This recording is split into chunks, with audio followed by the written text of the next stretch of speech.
Welcome to the Magdalene Voices, giving voice to those silenced for centuries through sacred conversations with beautiful, illuminating souls.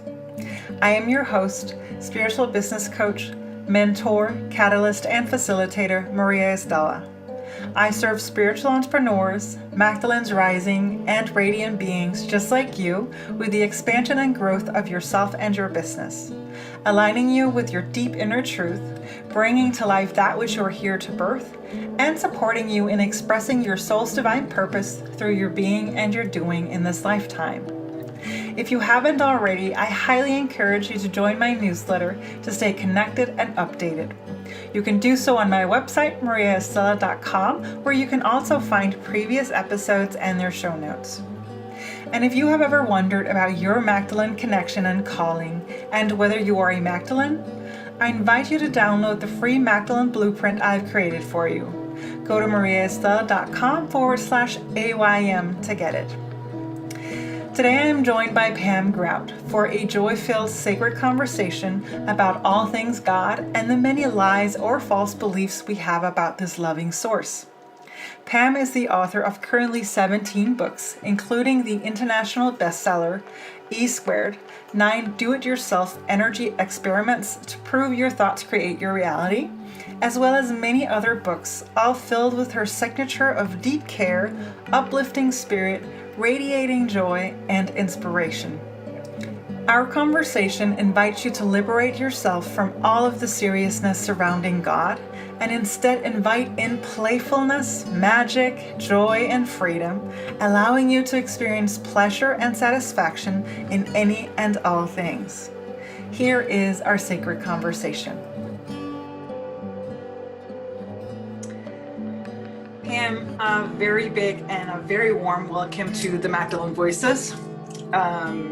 I say this with all of my guests, and maybe someday I have to just release it because I am truly excited and thrilled that you're here and have taken the time to be here. The first thing I would love for you to dive into is in E-Squared, one of your books, your many books. You write, there is an invisible energy force or a field of infinite possibilities. And if you dive deeper into that, you actually name that God. I don't know if you actually do that, but you see it as the source.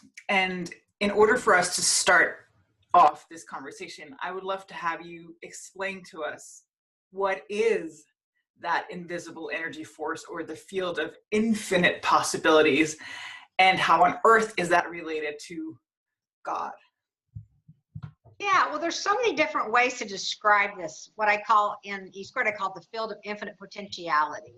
Mm-hmm. And so in E-Squared, I sort of am mixing quantum physics with, spirituality. So in quantum physics, they talk about the field. And they talk about, that everything is vibrating energy, and that we literally coalesce material things coalesce around our thoughts, and we animate into our life whatever we put our attention upon. So basically there are an infinite number of potentials, possibilities, superpositions, if you want to talk about it in terms of quantum physics. And then we as humans collapse the wave and then bring whatever into our lives. And then that's all we see from that point on. We don't see the full range of all the infinite possibilities. So of course, that's also called God in a religious sense. That's also called spirit, the universe. I mean, I suppose the thing I call it the most often would be the universe, but the source, that's a really good name for it as well. Yes. But I always say it doesn't really matter what you call it. What matters is that you call it forth. You actually use it to your advantage. You use it in your life in a way that serves you, because we all use it. I mean, we're all animating into our life what we put our attention on. That is a fact. We can't not do that. But when we do it with a little bit more consciousness, a little bit more, deciding how we want to see things and deciding to be more positive, deciding to be more, looking for possibilities is not, most of us live in problem state. I think, it's just one more problem after another. We get up and we have to solve these problems, and our whole life's about solving problems. when you live in what I call possibility state, and that's what, living with a field of potentiality is that you realize that no matter what's happening, it's malleable, it's temporary, and it can be changed. So we're not set in just looking at problems. I mean, we can imagine new things. We can change our lives. We can have a whole different reality by simply changing where we're putting our attention. From problem state to possibility state. I talk a lot about gratitude when when you're looking at what could go right instead of what could go wrong. It just changes everything. So basically, to describe what it is the field of infinite potentiality, that anything could be possible. That all these different possibilities, all these energy waves are out there. And we think that we're stuck in a set reality. Yes. But the truth of it is, all we're seeing in our world is a hologram of our thoughts. I mean, you said you're a student of Course in Miracles. Basically, what we're seeing is what we have decided to be true. The Course in Miracles says we decide beforehand the world we want to see. And we don't like to take responsibility for that. We think the world is happening to us. But the truth is, we are happening to the world, and we're co-creators with this force, what we're seeing in the world, in our lives. And that's, what I write about, what I talk about. So. Yes. And the thing, and I shared this with you before we went on, but you write about it in such a, I don't know the right word in English, but there's so much light, and I don't mean light, but it's so light. There's so much joy in the way that you write. Like reading your books is like sitting down with a friend and just having a laugh, because there's so much joy in them, even though you actually at some points talk about something, some quite deep stuff. And one of the things that came up for me as you were talking is like, if this source field, cause like, I believe like you say, it's a field of infinite possibilities, but somehow that field has been turned into an old white man who's going to come, who's going to judge us, and who's going to decide whether or not we are valuable or enough, or have sacrificed enough and have done enough in order to do this. In your book, you have these whoppers that we're going to go into, but you also, in the first, you share that you grew up thinking that God was a terrorist. Tell me more about that. Okay, well, I think a lot of religions have done a disservice to God, and I think I have a quote in there, and I don't even remember who it's from, but God is terrorist, but it's like, if it would really be to God's benefit if he wasn't real. I mean, just because of the way the religions have painted him as a terrorist, basically, as someone who stands up in the little ivory cage and is constantly waiting for us to do something naughty.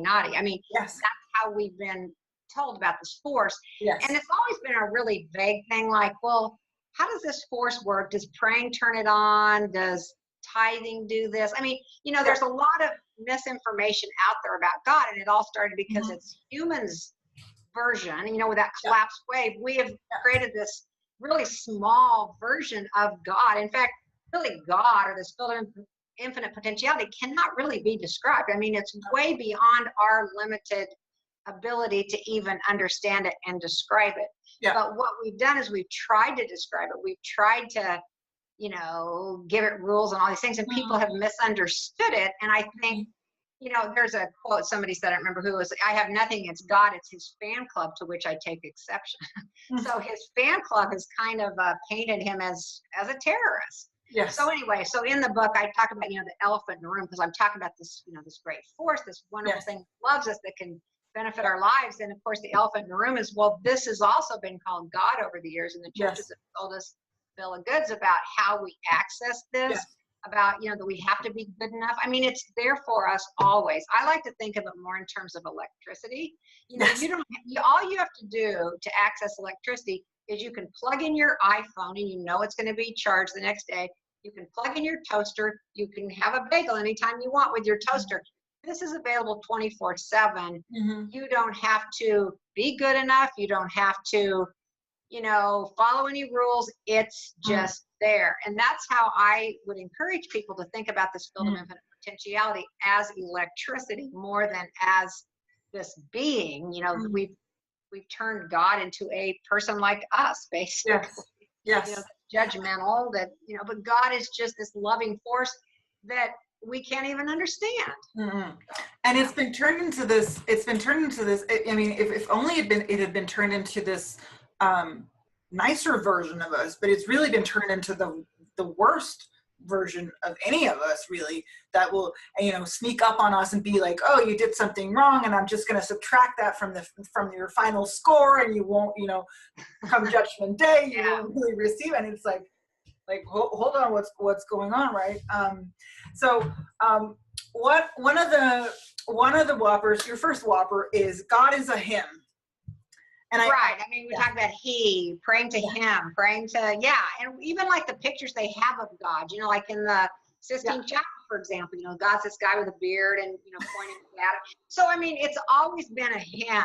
But some of the progressive churches now talk about he, she, but I like to think of it more as it. I think the proper pronoun would be it, because it really doesn't have a gender. It's genderless. But again, that's one of the first whoppers, one of the first things that we have come to believe about God, that it's a him. Yes. And I totally agree. And I know that I think just recently the churches in Sweden actually voted to have to do that, the he, she, and I'm not sure that they've moved to it, or maybe they have. They did some kind of move, I can't remember, but it's kind of, it was groundbreaking, because it was new, and it's like, ooh, could it be a she? Could it be an it? It's like, ooh, like that's something that we have. Oh, that's great to hear. I'll have to look into that. That's really cool. I'll see if I can find the article, or I can find the news, and I'll send you a link, and I'll also that's great. So people can check it out. Okay, your whopper number 2, I'm just going to read from your book. It says, God looks like CC Top, makes black check marks after her name, and is basically too busy working on world hunger to care about you. So that's the other thing, that God is, way up in heaven somewhere, and he's not easy to access. And again, if you start thinking of it more in terms of electricity, that it's there for everyone. Every one of us are using it. Oftentimes unconsciously, but we're all using it, and often we're using it, to our detriment. We're talking about, oh my gosh, if I eat this, I'm going to get fatter. You know what I mean? We're constantly putting ourselves down. Our body is constantly listening to what we're saying.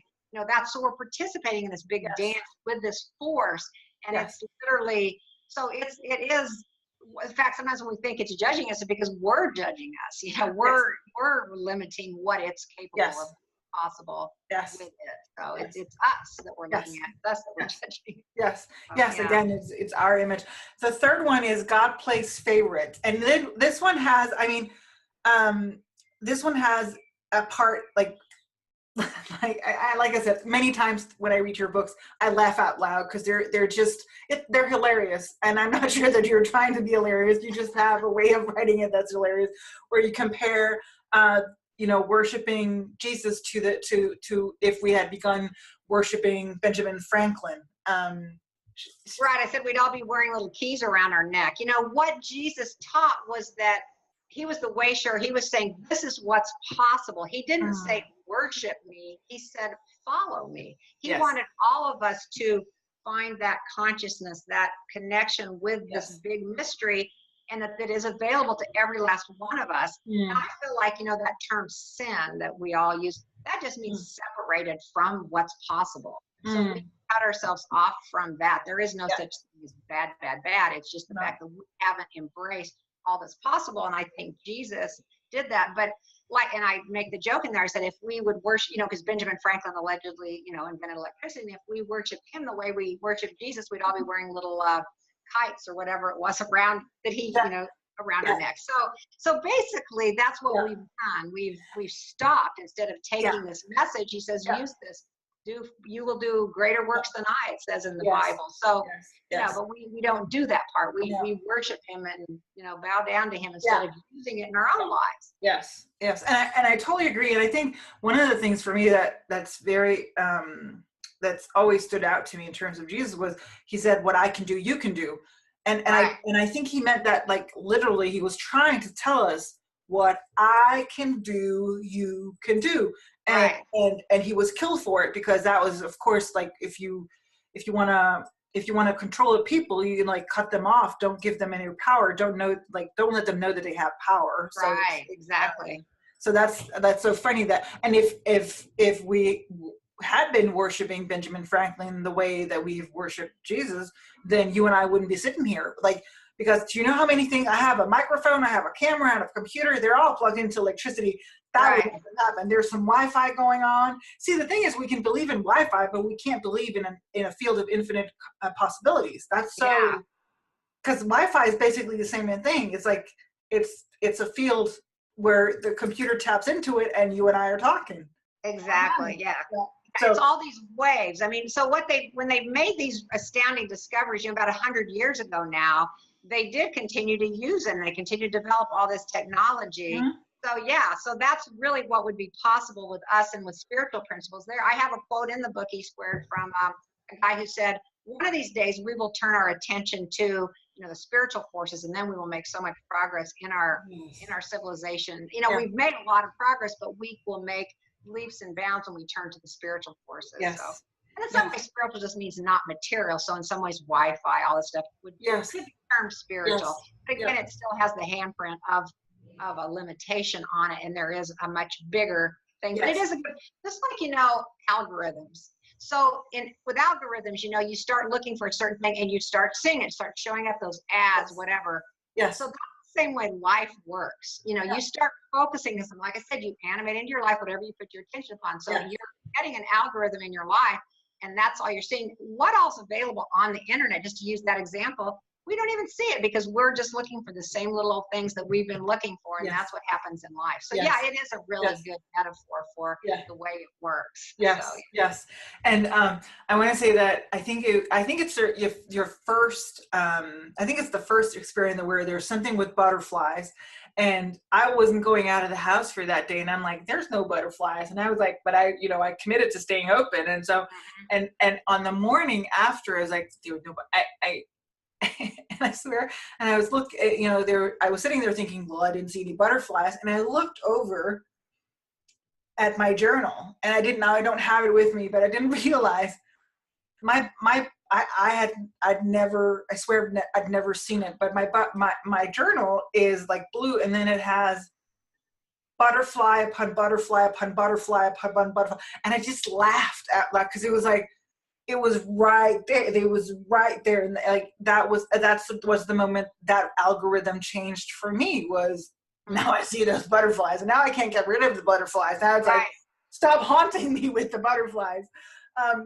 Your fourth whopper is God rewards our suffering and gives us brownie points for our sacrifice. Oh, that's such a big myth that's really perpetuated by the churches, that, oh my gosh, the more you suffer. I mean, I don't know if you saw that movie, The Mission, with Robert De Niro, and he's carrying that cross up that mountain. And finally, his penance had been paid, but no, he would not let it down. He continued to carry it. He wanted to pay his price. And we all believe that so strongly, that we have to suffer. We have to put our nose to the grindstone. I mean, what about this idea that the universe loves us and wants to bless us? I mean, that is true. The universe wants to connect with us. The universe wants to bless us. The universe wants to answer our questions. It wants to communicate with us.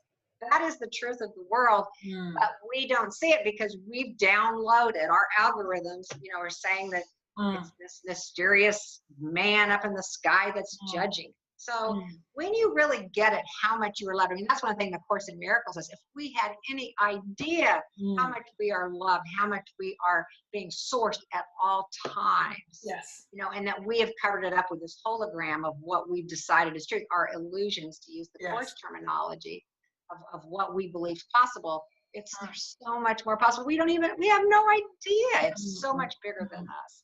Yeah, and it is, and it's. I even find, even within the community of A Course in Miracles, I even find that there are people who turn A Course in Miracles into a religion rather than, again, just because for me, the A Course in Miracles is, it's all there. It's a course in miracles. It's 365 lessons. You do the lessons, and it's very specific. Do one lesson a day. Do it this time. Do it this time. Yada yada. So it's really simple, but we can turn anything into a religion. There's the religion of the spaghetti monster or whatever it is that they invented. So you can really turn it. Your fifth whopper is God is just so demanding. Right. As if we have to do all these things for him, like, tithe and put ashes on our head and all these things that God expects us to do. Yeah. Well, who expects us to do that? I mean, God is unlimited. So why would God need us to do anything Yeah. for him? Yeah. God just wants to bestow blessings upon Yes. us. Yes. But we, have decided that we have to do these things. And then we cut ourselves off. Oh, I didn't do this right. So then we cut ourselves off and think that it's Yes. God's doing. We Yes. blame our own lack of openness to, the blessing on the fact that, oh, God decided that we wouldn't Yes. get it. We decided that we don't deserve it. It's all us. It's all us. Yes. And then, funny enough, this is number 6. And as you were talking about the infinite field, this was something that came up for me, and I noticed it, and I was like, oh, funny, that's coming up. But you say you don't want to ask too much from God. You certainly wouldn't want to buck him. Yeah. So we think, okay, well, there's that old saying, you can take a thimble to the ocean, or you can take a big bucket. I like to say that I don't even want to do either, because I know those blessings are there at all times. I want to take the ocean with me, because I know the ocean is there at all times. It's whatever I need. I don't need a bucket. I need to know that this source, whatever I need, is there for me. It can't not be there for me. But we can believe that it's not there for us, so we cut it off, but it's always there. So so we tend to think, oh, maybe if I do just this and follow these rules just right, maybe then God might bless me if I just could do this, and I just pull this off, but we do think it's impossible, that we can do these things right. Yes. And I want to say, because I know we're talking about all these whoppers, but in a minute, I'm also going to ask you some questions that are going to hopefully lead to us how we can actually alleviate ourselves of these beliefs, or what they are. But I'm just going to go through the whoppers first, and I have 2 more left. There's the 7th one that is, God is just so vague. Like he's so vague. It's not clear. He's not. Right. And see, that's a real belief that we have, that no, we don't know for sure. But what if God is constantly talking to us, and God is very clear? I mean, it says in the Course in Miracles that he will answer every time. Course in Miracles does use the he terminology, but it will answer every time. All we have to do is ask. It's literally that close to us. It's that. And so once we believe that and know that we will be given guidance, I mean, very clear guidance, that's available to us at all times. Only we can cut it off. And most of us have cut that off, but it is available 24/7, like electricity. Again, if you can just get it, this is like electricity, it changes everything. And electricity can be used for all these different things. The source can be used for all these different things, for for our bodies, for our relationships, for our careers, everything. This source is available for everything. Yes. One of my favorite quotes from A Course in Miracles is, "This world will change through you," and because it's so clear. It's like when I read that, I was like, oh, it's through me. Like it's through. So it's the through part that's the important part. It's not. I'm not some puppet that's being puppeteered around. It is through me, and it's up to me to really unveil. I like to say unveil, because it's peeling back the layers and then coming into that understanding of, oh, it's through me, and receiving those messages, seeing those proofs, or believe, like seeing the receipts in the world and saying, oh, this is it, and whether or not you choose.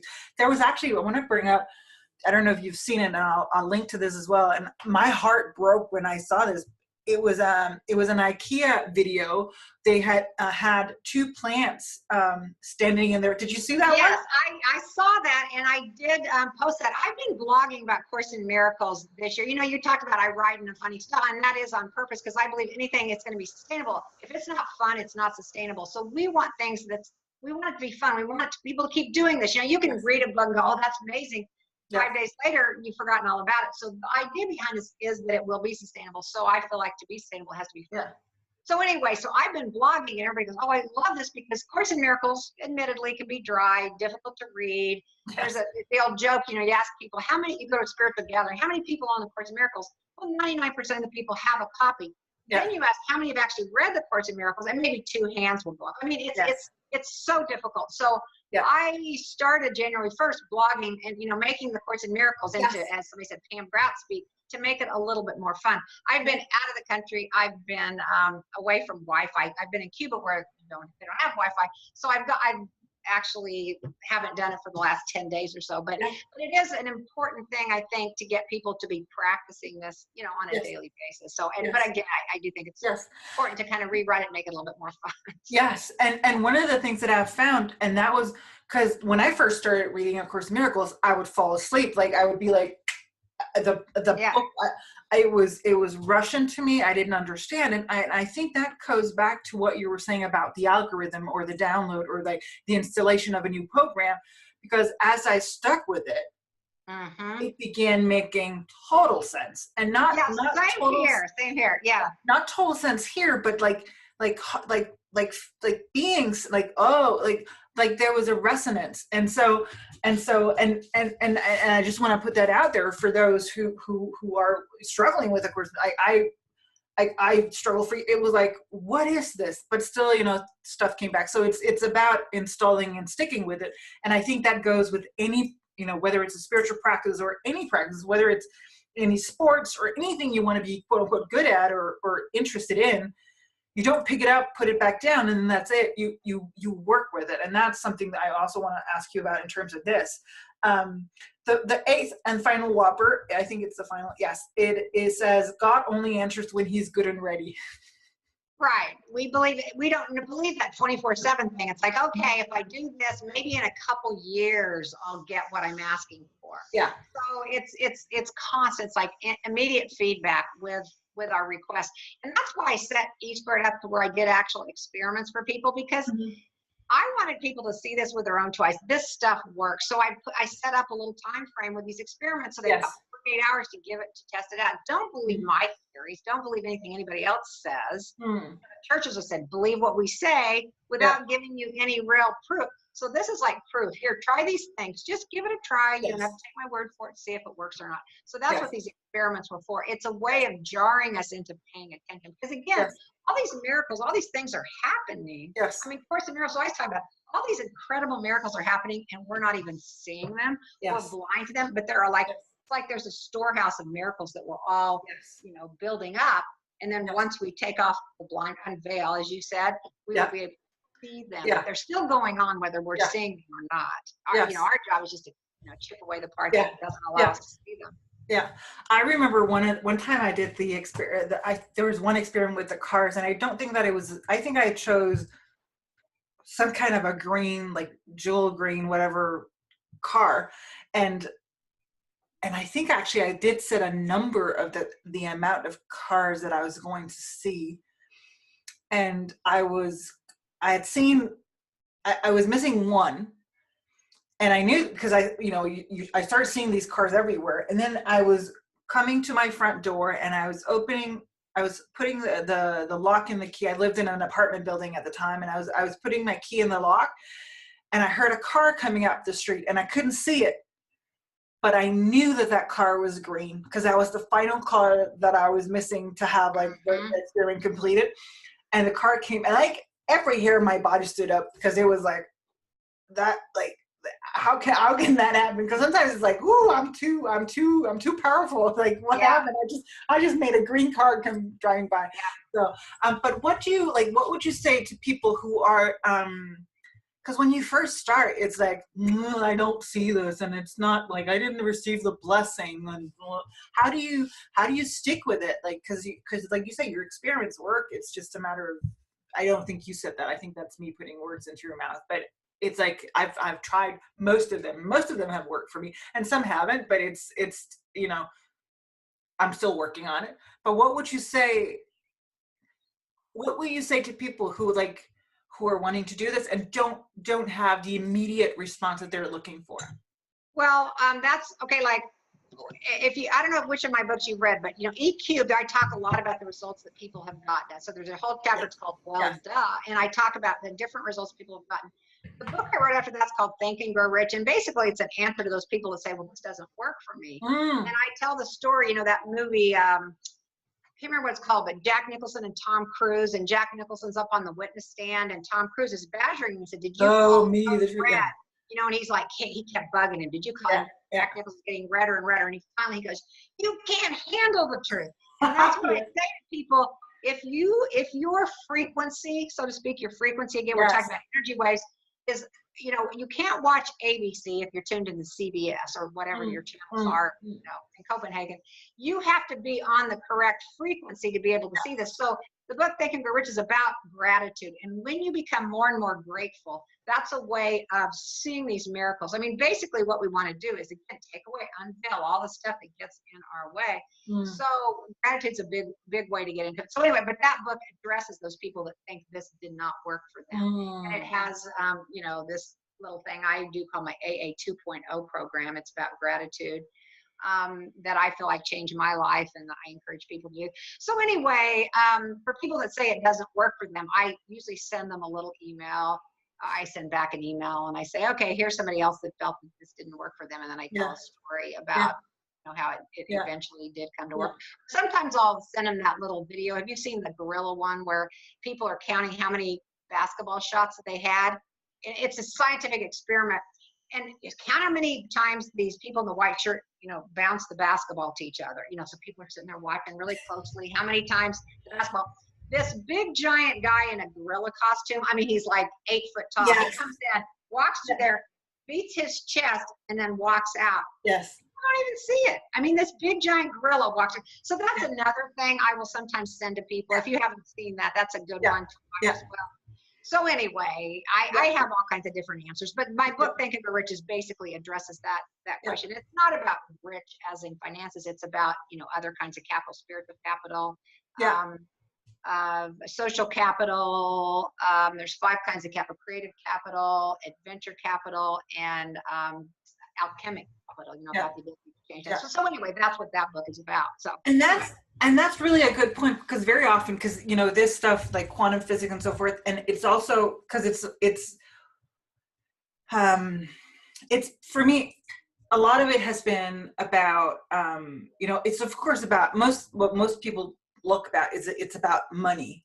And many people actually translate money into abundance, but abundance can be many different things. It could be, you know, abundance can be a plethora of things. It doesn't have to necessarily just do with money. And in terms of gratitude, there's a lot to be grateful for that doesn't have anything to do with money, but somehow we've translated that into. And I also find that with the law of attraction, a lot of it has turned into this thing about just money. Not saying, because, you know, money's nice and we all got to have money and so forth, but it's turned into this whole thing about money. That's not a question. My question is, for me, I find that a lot of people with this quote unquote kind of stuff is also, you go sit on your ass and you don't do anything. You don't move. You don't make it work. You don't do the work. What? Right. Well, I like to talk about playing with this, because work, again, goes back to those myths, you know, like we have to work really hard. We do have to do the work, but when we're compelled by the spirit, when we're compelled by the universe, it's what we want to do. I mean, when we're on the path, there's nothing we would rather do. So that's the whole thing. It's not work in the sense of, oh, I've got to go do this now. That's what I was talking about, making it sustainable. It's like so much fun. If you are doing what you're meant to do, there's nothing you'd rather be doing. I mean, it's like imagining, creating, you know, and from that capital, that's the kind of capital that's really valuable, that will create financial capital. But my book's not at all about financial capital. It's about these other capitals that are really meaningful, that bring meaning, joy, and eventually financial capital. But that's almost like a side effect. It really doesn't even matter, because when you're on purpose and doing what you're meant to be doing, what you've been called by the universe, what the universe has been saying, like, hey, you over here. I mean, it's constantly doing this. We're like, you know, I think maybe the universe wants me to do this, and the universe is going like this, literally. But we have to take away the blinders. We have to take away the, you know, we have to get on the right frequency so we can see it. Like any time you listen to a radio station, or, you know, we're together on this particular frequency now with Zoom or whatever we're on. And we have to like tweak it a little bit to get, you know, to be able to speak and be able to see each other. But once you get on that, the possibilities are endless. Yes. And it's so much fun. It's work, but I like to call it more play. In fact, in Think and Rich, I have what I call party games. Some people call them exercises. I'm like, no, I don't want to think about doing exercises. I talk when I do my workshops, I call them play shops. I mean, I just think that it's supposed to be more fun. And part of the reason it has become, oh, stay away from me, God, is because people have all those myths and all those idea that it's not fun, that God doesn't want joy. You know someone that's turned on when you see joy. Joy is our GPS. Joy is the thing that shows you a person is getting it. You know what I mean? Yes. When they feel that joy, that is the Yes. sure sign. That's it. Yes. I love that.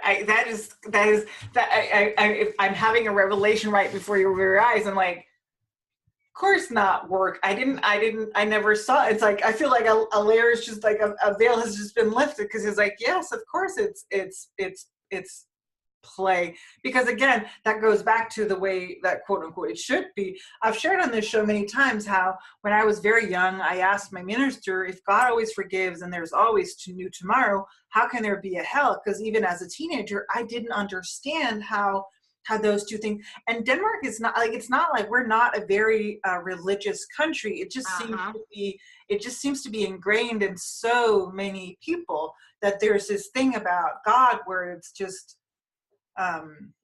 doom and gloom, basically.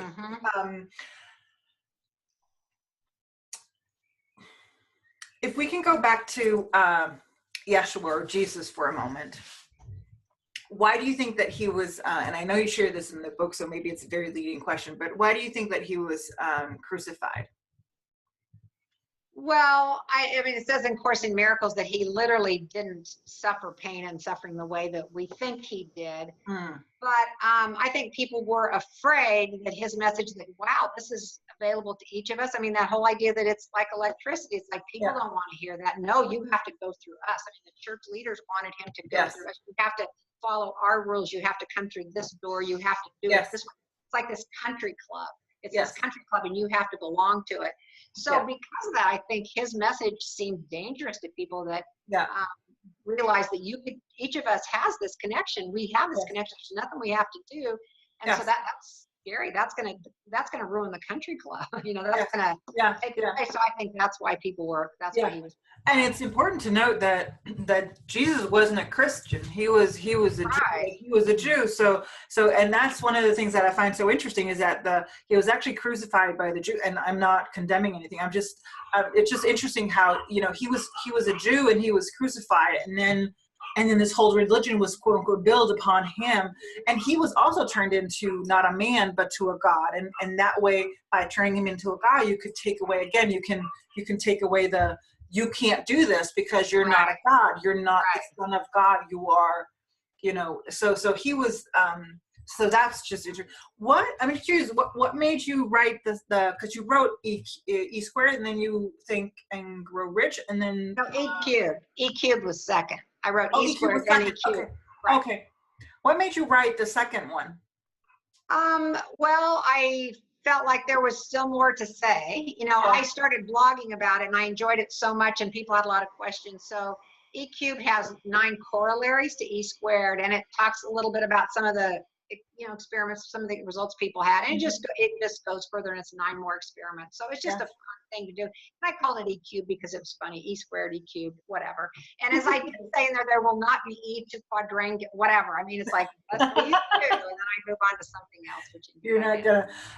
And what do you think is the most? What is the most missed point about your like the field of infinite possibilities? What's the thing that most people like miss? Like the point that people miss?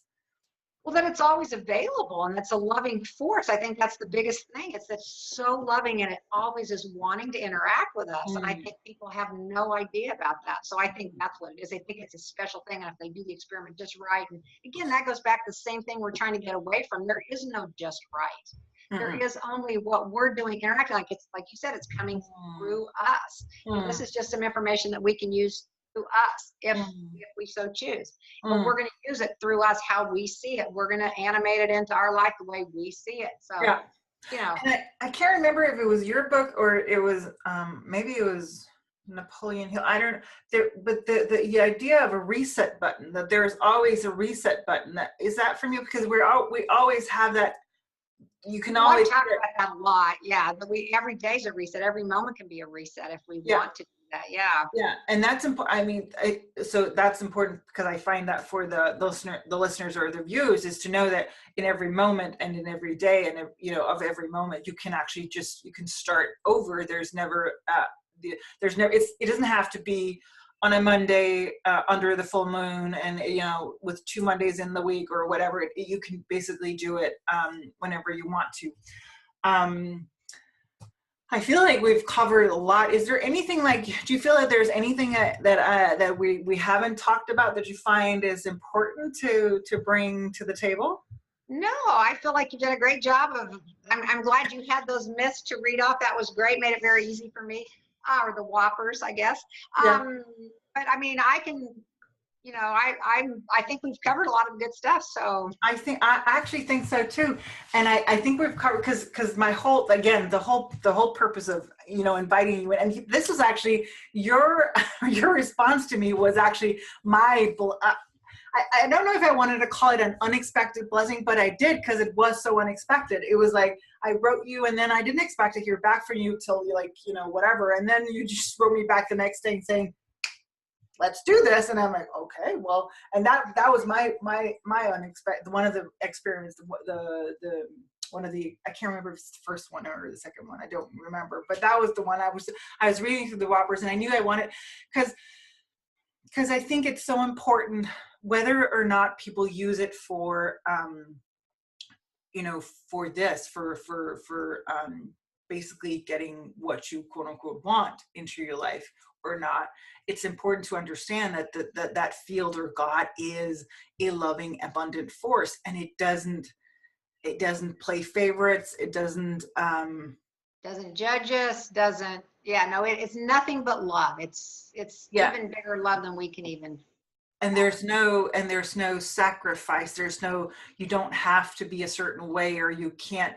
And I mean, that is one of the things that, oftentimes break my heart, is when you see that in the world, is like the lack of inclusion or acceptance, and then the power of judgment. And again, to come back to those plants with IKEA, I'll share it in the show notes, but my heart was breaking when I watched the video, seeing this plant just turn completely brown and just die because people were talking to it in a bad way.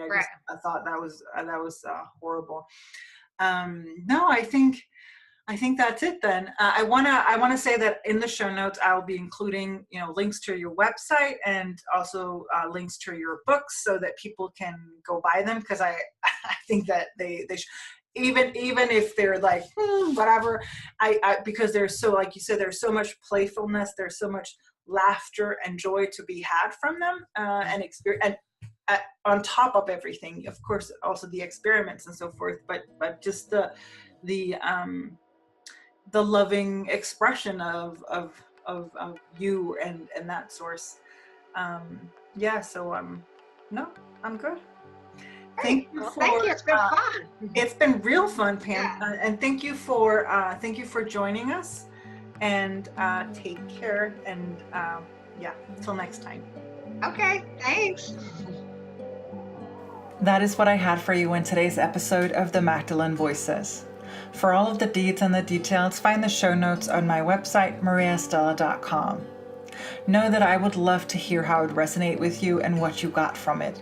So tag me on Instagram or leave me a comment on either my website or YouTube. Finally, if it served you, please take a moment to share it with a friend or on social media. God bless.